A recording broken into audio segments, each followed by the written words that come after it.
السلام علیکم، خالد سیف الدین آپ کے ساتھ 5 جولائی کی کال لے کر۔ جناب علی، سب میں پہلے آج کے سیشن کو ذرا دیکھ لیتے ہیں۔ آج کے سیشن پہ ایک بہت بڑا لال ایرو آپ کو نظر آ رہا ہوگا۔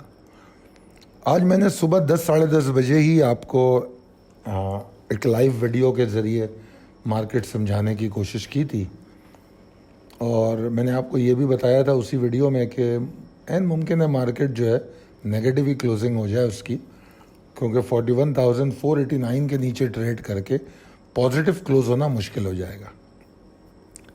اور پھر ایسا ہی ہوا، مارکیٹ نے جس وقت ہم بات کر رہے تھے 10:30 بجے 489 کو آنر کر رہی تھی، اس وقت 472 کا لو بنا تھا، مگر پھر ہم نے اس کو دوبارہ دیکھا کہ اس نے 12 بجے کے بعد صحیح معنوں میں اس لیول کو توڑ دیا، اور اس کے بعد پھر زیادہ نیچے تو نہیں گئی۔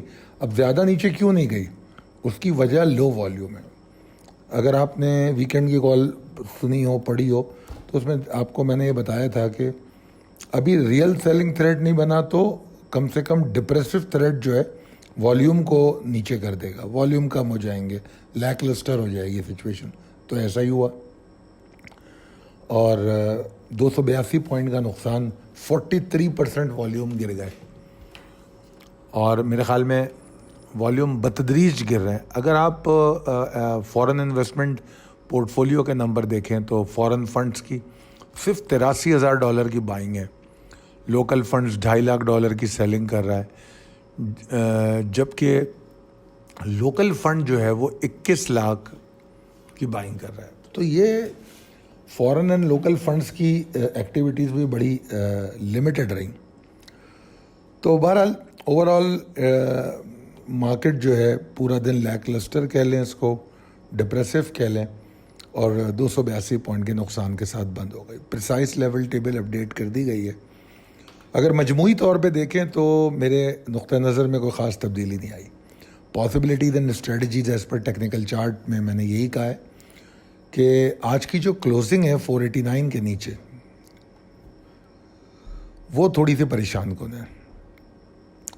ایک جو تھوڑی بہت امید ہے، پازیٹیو سائن ہے، وہ کیا ہے کہ 41,489 کے نیچے جو ہے کچھ والیومز بڑھنے چاہیے تھے، وہ بڑھے نہیں، والیوم کم ہی رہے۔ تو وہ ایک اس بات پہ پوائنٹ کرتے ہیں کہ کوئی سیلنگ نہیں ہوئی، کوئی بھرپور سیلنگ نہیں ہوئی جس سے بیئرز ایگزاسٹ ہوں۔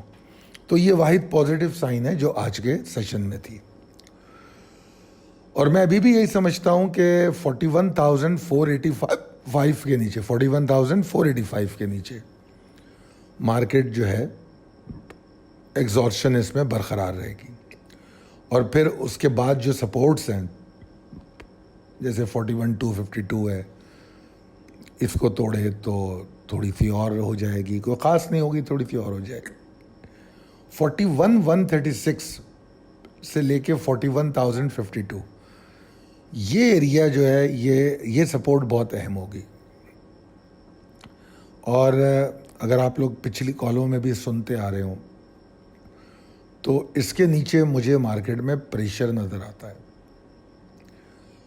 اور بے شک آخری 4 سپورٹ میں نے ساری ہائی لائٹ کی ہیں، اور آپ کہہ سکتے ہیں کہ وہ last resort of the market بھی ہیں، کیونکہ یہ وہی ایریا ہے جو میجر سپورٹ ایریا کی لوور لمٹ تھی، مگر یہ اتنی دفعہ ناک ہوئی ہے۔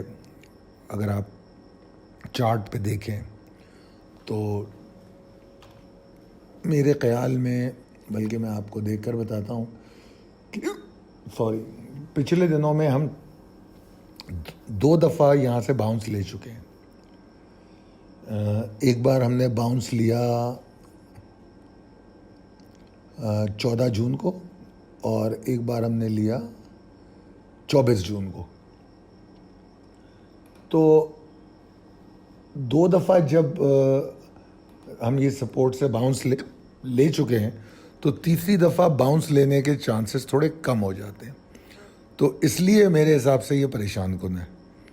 تو بہرحال 41,136 سے 41,052 اس کو آپ جو ہے ایگزٹ پوائنٹ سمجھیں اور پھر ٹارگٹ ایکیومولیشن میں جائیں گے ہم. تو پازیٹیو سینیریو یا بلس کی اگر ایفرٹ ہیں جو تھوڑی بہت ہو سکتی ہیں تو وہ وہی لیول ہے جو آج بھی بتایا تھا 41,767 750. اور باوجود اس کے اوپر ٹریڈ کرے ایگزاسشن ہونے کا تھریٹ تو برقرار ہی رہے گا مگر بلس کی ایفرٹ تھوڑی سی کریڈیبل ہو جائیں گی. اگر میں کمفرٹیبل دیکھوں بلس کو تو وہ 42,064. تو اگر اس کو کنکلوڈ کریں تو جو اپ سائڈ موو ہے وہ 42 سے ٹھیک ہوتی ہے اور 43 کے بعد ریلی بن سکتی ہے. کنکلوژن یہ ہے اوپر جانے کا کہ 42,000 کے اوپر کمفرٹیبل ہوتی ہے اور 43 کے اوپر ایکسائٹمنٹ آ جاتی ہے. تو آئی ہوپ کہ بڑی مفصل انداز میں سمجھایا میں نے, یہ آپ کے کام میں آئے گا. بہت شکریہ. اللہ حافظ.